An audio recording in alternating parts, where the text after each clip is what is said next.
Salam, xoş gördük hər-birinizi. Bugün 26 aprel 2026-cı il tarixində Logos Lab'da 23-cü müzakirəmizə başlayırıq. Bugün müzakirə üçün seçmiş olduğumuz mövzu aşağıdakıdır. Tanrı ideyasına qarşı hansı fəlsəfi arqumentlər mövcud ola bilər? Biz daha əvvəl din fəlsəfəsini müzakirə edən zaman orada qeyd etmişdik.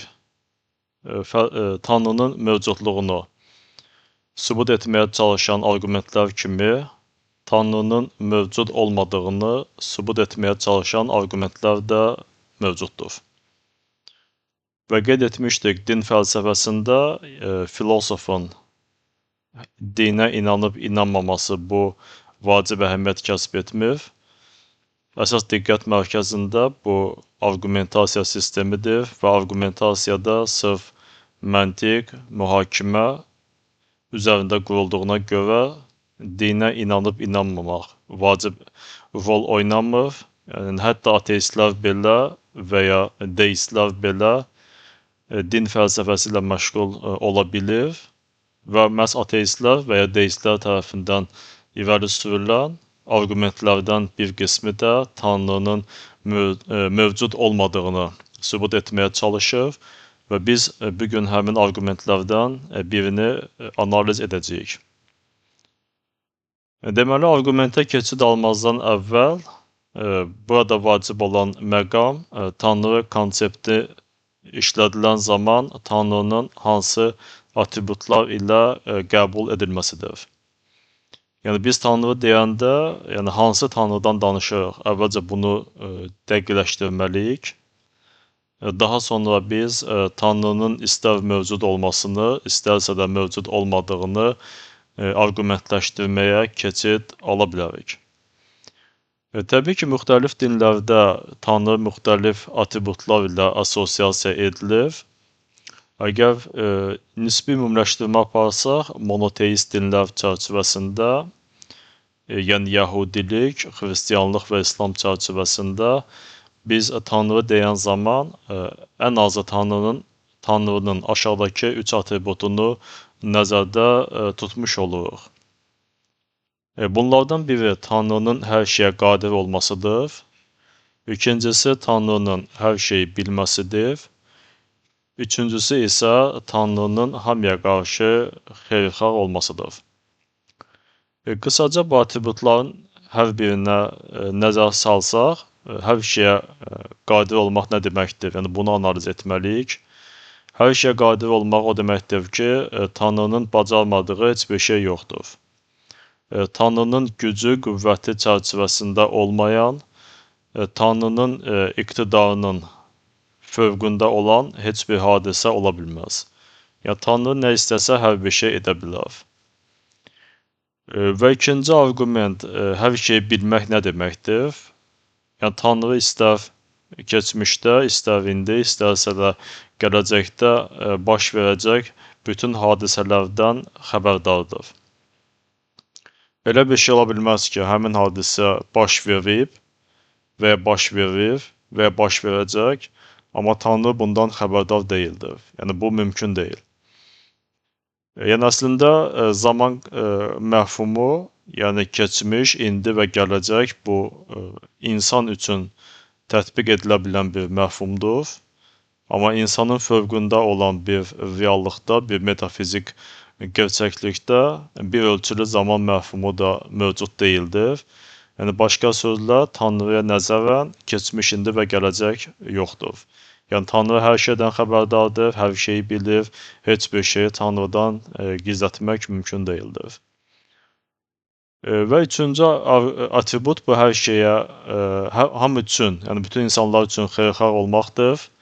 Yəni, əgər biz hər hansı bir insanı və ya insanlar qrupunu götürmüş olarıqsa, əgər onlara nəzərən bir yaxşı hadisələr baş verə bilər, ya da pis hadisələr baş verə bilər, Tanrı təbii ki, seçim edən zaman yaxşı hadisələri seçmiş olacaq. Yəni, hamının yaxşılığını istəmək, hamı üçün xeyirxah olmaq, Yəni məhz belə bir izahatın olmasını zəruri edir. Amma qeyd edək, bu monoteist dinlər üçün xarakterik olan atributlardır. Əgər siz başqa bir dini sistemə keçid alarsınızsa, orada da Tanrı ideyasına təbii ki, rast gələ biləcəksiniz. Amma orada Tanrı indi bizim qeyd etdiyimiz atributlar çərçivəsində qiymətləndirilməyə bilər. Məsələn, Hinduizmdə Tanrı deyilən zaman Tanrı əksər interpretasiyalarda hər şeyə qadir deyildir. Yəni orada bir karma prinsipi vardır, bir səbəbiyyət prinsipi vardır. Əgər səbəb baş vermişdirsə, nəticə mütləq baş verməlidir. Əgər nəticə varsa, mütləq həmin nəticənin səbəbi də olmalıdır. Və bu səbəbiyyət prinsipinin reallaşmasının qarşısını heç bir qüvvə kəsə bilməz. Nə insan, nə də qeyri-insani, yəni fövqəltəbii qüvvələr əgər səbəb baş veribsə, nəticənin də baş verməsinin qarşısını kəsə bilməz. Başqa sözlə, Hinduizmdə bir çox interpretasiyalarda hətta karma prinsipi, yəni səbəbiyyət prinsipi belə Tanrının özündən daha güclüdür və Tanrı və ya tanrılar həmin səbəbiyyət prinsipinə tabidir. Amma bu interpretasiya çox güman ki, monoteist dinlərdə tətbiq edilə bilməz. Çünki hər şeyə qadir olan Tanrı hətta səbəbiyyət prinsipinin də belə fövqündə ola bilər. Yəni, ideya baxımından belə bir məntiqi nəticə çıxarmaq mümkündür. İndi biz qayıdaq Tanrı ideyasına qarşı olan arqumentin analiz edilməsinə. Yəni, əvvəlcə arqumentimizi nəzərdən keçirək.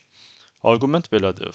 Deməli, birinci müqəddimə, əgər hər şeyə qadir olan, hər şeyi bilən və hamı üçün xeyirxah olan Tanrı mövcuddursa, insanların həyatında heç bir dəhşətli hadisə baş verə bilməz. Amma biz insanların həyatında bir çox dəhşətli hadisələrin baş verməsinə şahidlik edə bilərik. Deməli, çıxan nəticə belədir ki, hər şeyə qadir olan Tanrı mövcud deyildir, ya hər şeyi bilən Tanrı mövcud deyildir, ya da hamı üçün xeyirxah olan Tanrı mövcud deyildir.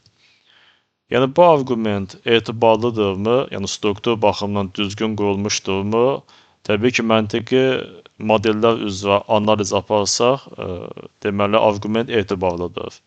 Etibarlı olmaq o deməkdir ki, əgər birinci müqəddimə doğrudursa və ikinci müqəddimə də doğrudursa, çıxan nəticənin yalan olması qeyri-mümkündür. Əgər məntiqi dillə izah etsək, yəni arqumentasiyanın strukturu aşağıdakı sxem üzrə qurulmuşdur. Əgər A-dırsa, onda B deyildir. Yəni, əgər Tanrı hər şeyə qadirdirsə, hər şeyi bilirsə və hamı üçün xeyirxahdırsa, yəni A-dırsa, A hadisəsi baş vermişdirsə, onda B deyil. Yəni, heç bir insanların həyatında heç bir dəhşətli hadisə baş verə bilməz. Amma biz bunun tam əksini görürük. Yəni, ikinci müqəddimə qeyd edir ki, B hadisəsi baş vermişdir. Yəni, insan həyatında bir çox dəhşətli hadisələr baş verir. Deməli, buradan çıxan nəticə belə olmalıdır ki, A deyildir. Yəni, hər şeyə qadir olan, hər şeyi bilən və hamı üçün xeyirxah olan Tanrı mövcud deyildir. Yəni, struktur baxımından arqument etibarlı arqumentdir. Yəni, burada heç bir məntiqi qüsur tapmaq mümkün deyildir. Amma arqumentin növbəti analizinə keçid almazdan əvvəl, yəni xüsusi olaraq qeyd etməli olduğumuz bir məqam ondan ibarətdir ki, arqument bütövlükdə Tanrı ideyasının təkzib edilməsini hesablamayıb. Yəni, biz bu arqument vasitəsilə bütövlükdə Tanrının mövcud olmadığını arqumentləşdirə bilmərik. Burada sadəcə olaraq hansı Tanrı, yəni monoteist dinlər çərçivəsində qəbul etmiş olduğumuz və analiz etdiyimiz kimi hər şeyi bilən, hər şeyə qadir olan və hamının yaxşılığını istəyən Tanrı mövcud ola bilməz. Yəni, arqumentasiya sadəcə spesifik, yəni xüsusi olaraq götürmüş olduğumuz atributlara sahib olan, onları özündə daşıyan Tanrının olmadığını sübut etməyə çalışır. Və biz növbəti analizə keçid ala biləriksə, yəni biz məntiq haqqında danışan zaman dəfələrlə qeyd etmişdik, yəni düzgün qurulmuş arqument sadəcə struktur etibarilə düzgün qurulmuş arqument ilə eyniləşdirilə bilməz. Yəni ola bilər ki, arqumentin strukturu düzgün qurulmuşdur, o etibarlı arqumentdir. Amma arqumentdəki hər hansı bir müqəddimə, yəni ya birinci müqəddimə, ya ikinci müqəddimə yalandır. Yəni bu halda arqument düzgün arqument kimi qəbul edilmiş olmayacaq. Deməli biz növbəti analizdə keçid ala bilərik arqumentin məzmununun analiz edilməsinə. Yəni biz baxa bilərik birinci müqəddimə doğrudur yoxsa yox və yaxud ikinci müqəddimə doğrudur yoxsa yox. Yəni burada birinci müqəddimənin doğru olması hətta teistlər tərəfindən belə qəbul edilir. Yəni qeyd etdiyimiz kimi əgər Tanrı hər şeyə qadirdirsə, hər şeyi bilirsə və eyni zamanda hamının yaxşılığını istəyirsə, deməli burada dəhşətli hadisələrin baş verməsi prinsipcə qeyri-mümkün olmalıdır. Yəni bu modeli biz bir tarixi kontekstə daxil etmiş olarıqsa, məsələn 13-cü əsrdə Monqol yürüşlərini götürə bilərik, Çingizxanın yürüşlərini və Çingizxanın da yürüşləri zamanı, yəni tarixdən məlum olduğu kimi olduqca dəhşətli bir hadisələr baş vermişdir. Yəni statistikaya əsasən o zaman yer üzərində yaşayan insanların 1/5 hissəsi amansızlıqla qətlə yetirilmişdir. Yəni burada zorakılıq, müxtəlif fiziki təzyiqlər, ən amansız işgəncələr, yəni insanlığın düşünə biləcəyi ən dəhşətli hadisələr həmin dövrdə reallaşdırılmışdır. İndi məsələ bundadır ki, biz bu tarixi kontekst çərçivəsində nə etməliyik? Yəni biz sübut etməliyik ki, əgər Tanrı hər şeyə qadirdirsə, belə bir hadisənin baş verməsinə imkan verməli deyildi. Və biz, çünki hər bir şey onun gücü çərçivəsindədir. Yəni Tanrı istəsəydi belə bir amansızlığın, dəhşətli hadisənin qarşısını kəsə bilərdi. Və Tanrı hər şeyi bilirsə, təbii ki, belə bir amansızlığın, dəhşətli hadisənin baş verməsini əvvəlcədən bilirdi. Yəni Tanrının xəbərdar olmadığı heç bir şey yoxdur. Yəni hətta gələcəkdə nəyin baş verəcəyinə dair belə Tanrının məlumatı vardır, hər şey biləndir. Və Tanrı hamının yaxşılığını istəyirsə, təbii ki, heç bir insanın, yəni belə bir dəhşətli amansızlıqla, işgəncə ilə öldürülməsinə imkan verməli deyildi.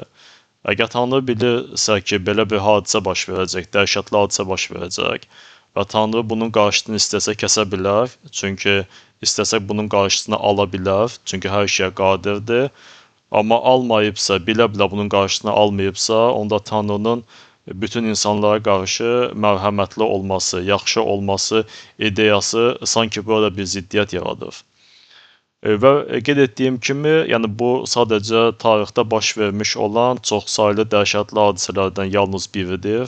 Yəni siz burada istəsəniz tarixi konteksti kənara qoyub bunu təbii fəlakətlər ilə də əvəzləyə bilərsiniz. Məsələn, tsunami, zəlzələ, kütləvi insan ölümü ilə nəticələnən dəhşətli təbiət hadisələri. Yəni son yerində eynidir. Yəni Tanrı bilir ki, dəhşətli zəlzələ baş verəcək. Tanrı istəsə bu zəlzələnin qarşısını ala bilər, çünki hər şeyə qadirdir. Amma Tanrı bunun qarşısını almır. 10 minlərlə, 100 minlərlə insanlar dəhşətli şəkildə, faciəli şəkildə zəlzələ nəticəsində dünyasını dəyişir və biz bu kontekstdə artıq arqumentləşdirməyə çalışırıq ki, Tanrı hamının yaxşılığını istəyir, hamı üçün mərhəmətlidir. Və bu kontekstlərin hər birində istər təbiətdən götürülmüş dəhşətli hadisələr, istər cəmiyyət həyatında baş verən dəhşətli hadisələr kontekstində biz Tanrının necə bir şəkildə ziddiyyətsiz olaraq adını qeyd etdiyimiz 3 atributa malik olmasını izah etməliyik. Baxın, əsas ateistlərin istifadə etdiyi və Tanrı ideyasına qarşı istifadə edilən arqument məhz bu 3 atribut arasında sanki ilk baxışda görünən həmin ziddiyyət üzərində qurulur. Və Deməli, ikinci müqəddiməmiz də qeyd etdiyimiz kimi bu düzgün arqumentdir. Yəni burada yalan ola bilmə ehtimalı sıfıra bərabərdir. Yəni doğrudan insanlıq tarixində bir çox dəhşətli hadisələr baş vermişdir, indi də baş verir və ehtimal ki, gələcəkdə də baş verəcək. İndi biz bu ziddiyyətdən necə çıxa bilərik? Deməli, bunun çıxış yolu olaraq, yəni bu arqumentin təkzib edilməsi üçün din tarixində hansı əks arqumentlər irəli sürülmüşdür? Təbii ki, əgər Tanrı ideyasına qarşı arqument bu ateistlər tərəfindən irəli sürülürsə, deməli, əks arqument artıq teistlər tərəfindən irəli sürülməyə başlayır. Yəni, teistlər bu arqumenti təkzib etmək yolu ilə əks arqument vasitəsilə Tanrının heç bir ziddiyyətə yol vermədən istənilən dəhşətli hadisələr fonunda hər şeyə qadir olması, hər şeyi bilməsi və hamı üçün mərhəmətli olması ideyasını sübut etməyə çalışırlar. Və din fəlsəfəsi tarixində əsasən iki əks arqumentdən istifadə edilir və bu iki əks arqumentin hər birini biz ayrılıqda izah edəcəyik. Deməli, birinci əks arqument belədir. Yəni, bizim indiki anda dəhşətli, pis hadisə kimi xarakterizə etdiyimiz hər hansı bir hadisə ola bilsin ki, gələcəkdə çox yaxşı bir nəticələr doğura bilər. Yəni, biz indiki zaman anında hər hansı bir hadisəyə dəhşətli qiymət veririk, onun pis olduğunu qeyd edirik. Amma Tanrı əgər hamı üçün mərhəmətlidirsə, Tanrı sadəcə olaraq indiki zaman anında yaşayan insanlar üçün mərhəmətli deyil. Yəni, Tanrı bütövlükdə bəşəriyyət üçün mərhəmətlidir. Bütövlükdə bəşəriyyətin xeyrinə çalışan bir, onun yaxşılığını istəyən bir fövqəladə təbii qüvvədir. Məsələn, bu kontekstdə çıxış edərək, əgər biz Çingiz xan nümunəsinin üzərinə qayıtmış olarıqsa, belə bir izahat verilir. Yəni, əks arqument olaraq belə bir izahat verilir. Yəni, məlum olduğu kimi Çingiz xan, yəni bu əhalinin kütləvi sürətdə qırılması ilə nəticələnən hadisələrə başlanğıc vermişdir və əgər insanlar kütləvi şəkildə tələf olursa, qırılırsa, bu əslində təbiət üçün çox pozitiv bir nəticələr doğura bilər. Yəni, insanlar kütləvi şəkildə qırılırsa, məhv olursa, deməli, atmosferə karbon qazını ifraz edən, karbon qazı buraxan bir canlılar artıq azalmağa doğru gedir. Yəni, təbii ki, az insanın olması bu atmosferdə karbon qazının səviyyəsinin aşağı düşməsinə gətirib çıxarmış olur. Yəni, bu bir təbii prosesdir.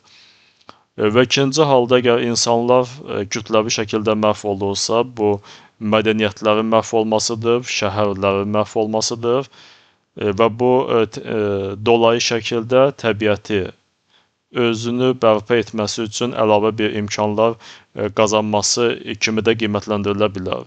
Yəni, şəhər yoxdursa, mədəniyyət yoxdursa, təbiət özünü bərpa etməyə başlayırsa, deməli, başqa bir şəkildə həm də atmosferə daha çox oksigen daxil olmağa başlayır. Deməli, başqa sözlə ümumiləşdirsək, yəni Çingiz xan olduqca dəhşətli bir hadisələrə səbəb olub, yəni insanlıq faciəsi yaşanılıb, bunu təkzib etmək mümkün deyil. Amma təbiət üçün bu bir tərəfdən həm də yaxşı hadisədir. Yəni, insanlar azalıb, yəni atmosferdə karbonun səviyyəsinin aşağı düşməsini şərtləndirib və insanlar azalıbsa, təbiət deməli, öz-özünü bərpa edərək atmosferə daha çox oksigenin daxil olmasını şərtləndirib. Başqa sözlə, bəzən düzdür, bu din tarixində deyil, yəni ümumiyyətlə elm tarixində Çingiz xanı təbiəti qoruyan ilk insan kimi də xarakterizə edirlər. Yəni, insanların sayını azaltmaq vasitəsilə bu günləri bizim daha optimal şəkildə deməli, atmosferdə müşahidə etdiyimiz oksigen və karbon qazları arasında olan balansın yaranmasını şərtləndirib. Yəni, onun fəaliyyəti bu hadisələrin yaranmasına gətirib çıxarıb. Düzdür, mən razıyam ki, siz deyə bilərsiniz, indi də biz deməli, optimal bir, arzu edilən bir təbii şərtlər çərçivəsində yaşamırıq. Yəni, çoxlu sayda deməli atmosfer qatı, atmosfer çoxlu sayda tullantılar ilə zəhərlənmiş, çirklənmiş bir vəziyyətdədir. Amma Çingiz xan 13-cü əsrdə bunları etmiş olmasaydı, yəni biz indikindən də daha bir pis vəziyyətdə, daha da bir deməli mənfi qiymətləndirilmə ilə, yəni hava çirklənməsinin, hava zəhərlənməsinin şahidi ola bilərdik. Yəni bu deməkdir ki, Tanrı əvvəldən bilirdi ki, insanların sayı artmağa doğru gedərsə, deməli bu məsələn 21-ci əsrdə artıq insanların yaşaya bilməyəcəyi bir atmosfer şərtlərinin olmasına gətirib çıxara bilər. Bunu əvvəldən Tanrı bilirdi və buna görə də Tanrı hamının yaxşılığını istəyib, yəni istəyib ki, bəşər sivilizasiyası davam etsin, yəni 21-ci əsrdə tərəf olmasın.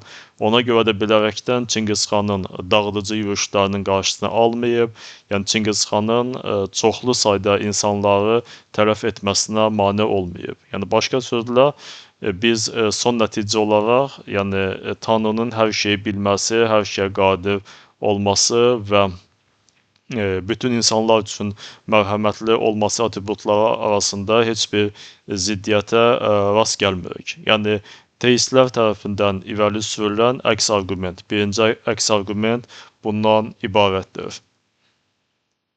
Amma burada başqa bir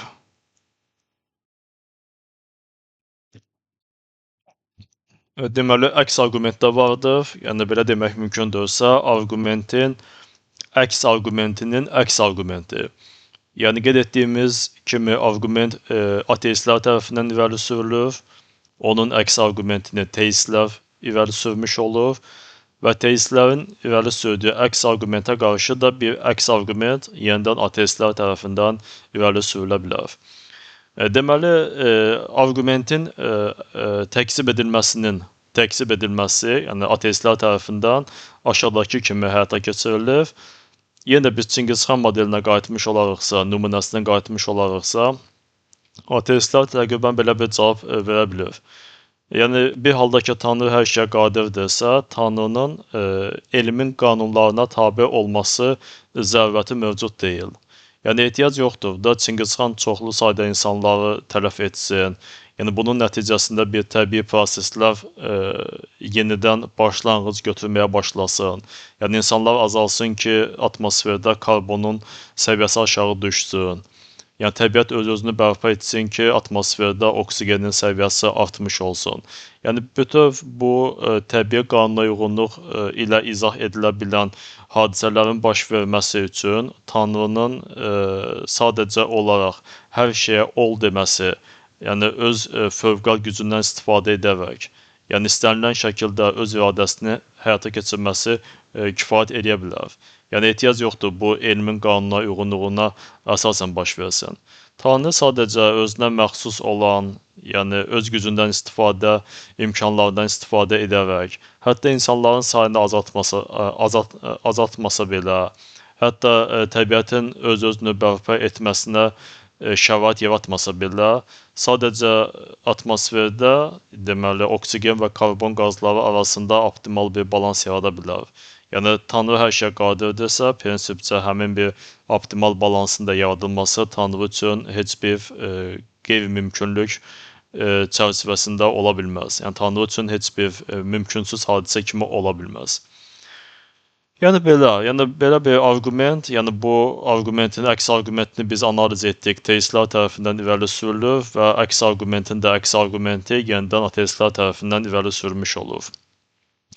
Və biz əvvəldə qeyd etdiyimiz kimi Tanrı ideyasına qarşı indi nəzərdən keçirdiyimiz arqumentin ikinci bir əks arqumenti də var. Yəni bunu da təbii ki, teizm tərəfdarları irəli sürə bilər. Arqument belədir ki, deməli, dəhşətli hadisələr, pis hadisələr, yaxşı hadisələrin yaxşı qiymətləndirməsi üçün səbəbdir.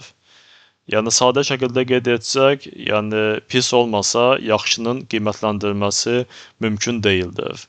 Yəni, təsəvvür edin ki, insan həyatında heç bir pis hadisə baş vermir, yəni heç bir dəhşətli hadisə baş vermir.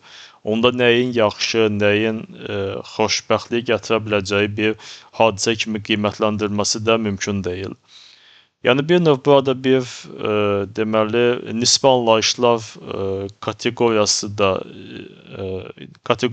çərçivəsində bu izah oluna bilər. Yəni yaxşı olmadan pis yoxdur, pis olmadan yaxşı yoxdur. Ədalət olmadan ədalətsizlik yoxdur, ədalətsizlik olmadan ədalət yoxdur və s. Deməli, bu kontekstdə biraz mövzunu genişləndirsək, təqribən teizm tərəfdarları tərəfindən aşağıdakı bir arqumentin irəli sürülməsinə biz rast gələ bilirik. Yəni, təsəvvür edin ki, insan hər hansı bir filmi izləyir. Əgər filmdə heç bir kulminasiya nöqtəsi yoxdursa, yəni filmin əvvəlindən bütün insanlar xoşbəxtdir, yəni heç bir çətinlik yoxdur, heç bir fəlakət yoxdur.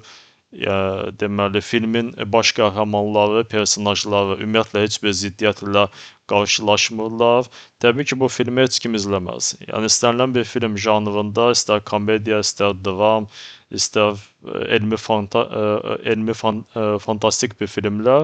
Yəni, bunların hər birində, istənilən filmdə yəni bir problem olmalıdır.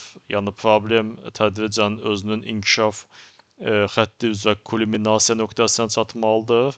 Sonra həmin kulminasiya nöqtəsindən, yəni başlayaraq filmin sonuna doğru gedərək həmin problemlər tədricən həll edilməyə doğru getməlidir. Yalnız bu halda, yəni bu mexanizmi uğurla, düzgün şəkildə qurmağı bacaran rejissorun, senaristin təqdim etdiyi film tamaşaçılar tərəfindən maraqla izlənilir. Amma yenə də qeyd etsək, yəni hamı əvvəldən xoşbəxtdirsə, heç bir problem yoxdursa, heç bir ziddiyyət yoxdursa, deməli izlənilməsi maraq doğuran heç bir filmdə yoxdur. Yəni əgər bu kontekstdə biz çıxış edəriksə, onda qeyd edə bilərik ki, Tanrı çox mükəmməl bir senaristdir və yaxud rejissordur. Yəni Tanrı istəyir ki, insan həyatının mənası olsun, yəni insan həyatının mənası itməsin. Və buna görə də bəzi insanların, bəzi toplumların əzab çəkməsi, fəlakətlərlə üzləşməsinə bilərəkdən şərait yaradır. Yəni bunun baş verməsinin qarşısını almır ki, yerdə qalan insanlar, toplumlar öz həyatlarının mənasını tapmış olsunlar. Amma bunun özü də, yəni olduqca mübahisəli bir əks arqument kimi qiymətləndirilə bilər. Yəni bu birinci halda hansı bir ziddiyyət nöqtəsinə gəlib çıxır? Yəni Tanrı hər bir insana qarşı mərhəmətlidir. Yəni hər bir topluma qarşı xeyirxahdır. Onda belə çıxır ki, məsələn tarixən biz götürmüş olarıqsa, məsələn deyək ki, Afrikada insanlar aclıqdan, müharibələrdən, müxtəlif deyək ki, aşağı yaşam şəraitindən əziyyət çəkirlər. Yəni məhrumiyyətlərə dözməli olurlar ki, məsələn digər qitələrdə yaşayan insanlar öz həyatının mənasını tapa bilsin, onu yüksək qiymətləndirsin. Yəni bu bir növ insanların bərabərlik ideyasına qarşı bir əks arqumentdir. Bir növ Tanrının bütün insanlara bərabər yanaşmasına qarşı əks arqument kimi də qiymətləndirilə bilər. Və yaxud bəzi coğrafiyalarda müharibələr çox intensiv baş verir, yəni insanlar daha çox həyatlarını itirirlər.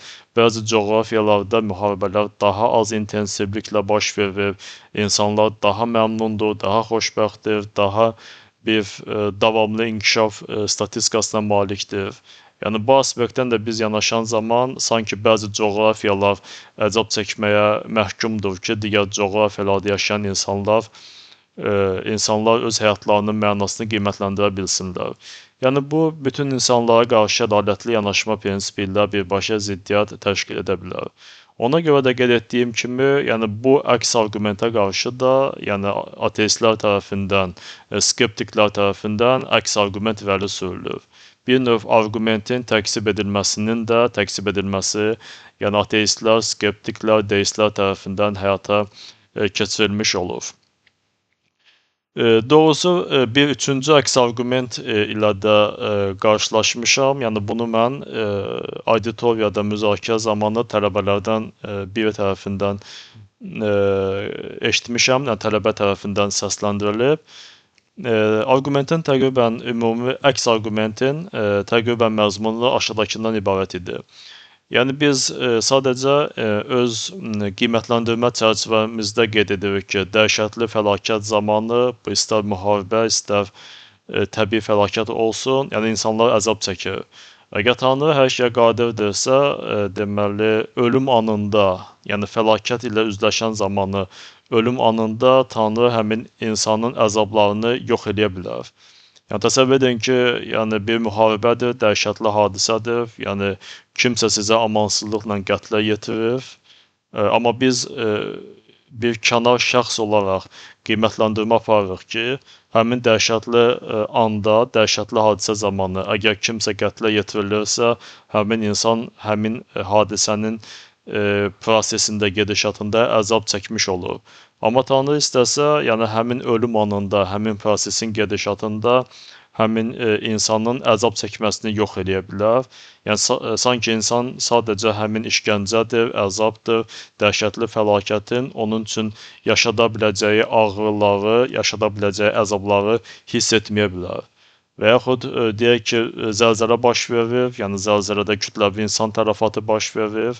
Yəni əgər Tanrı istərsə, həmin hadisə zamanı həyatını itirən, dünyasını dəyişən insanların əzab çəkməsinin, yəni ölüm anında, zədə anında əzab çəkməsinin qarşısını ala bilər. Yəni bunu yox edə bilər.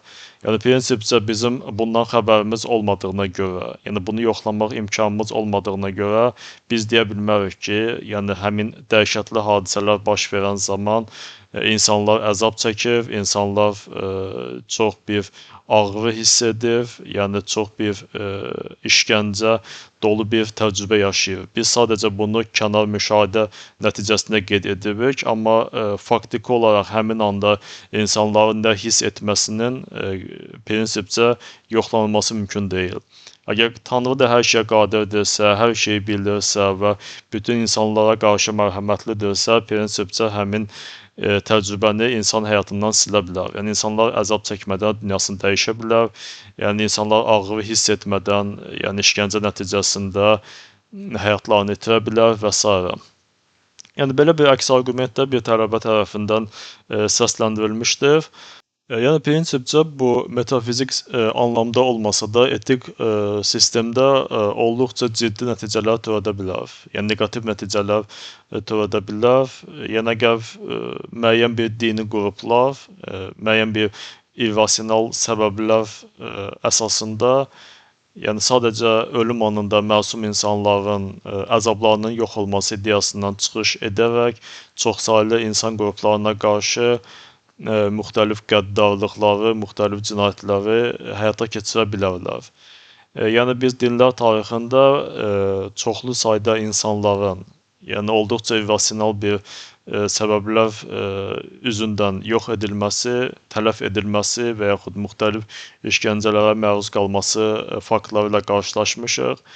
Əgər biz inansaq ki, yəni bu anda Tanrı, əgər insan məsumdursa, onun əzablarını, ağrılarını yox edirsə, yəni bu etik müstəvidə, yəni qeyd etdiyim kimi olduqca xoşa gəlməz, olduqca arzu edilməz bir nəticələr doğura bilər. İstənilən halda, yəni ümumi şəkildə Tanrı ideyasına qarşı arqumentləri biz bu günləri müzakirə etdik. Yəni təbii ki, yalnız bir arqumenti müzakirə etdik, amma bu arqumentlərin sayı bir neçədir. Yəni olduqca maraqlı bir mövzudur. Yəni bu ideyanı istər teizm, istər ateizm istiqamətində dərinləşdirmək mümkündür. Maraqlı bir fikir mübadiləsi aparmaq mümkündür. Amma bu gündən məncə müzakirəmizi biz burada dayandıra bilərik. Yəni diqqətinizə görə hər kəsə təşəkkür edirəm. Suallarınız olarsa ünvanlaya bilərsiniz.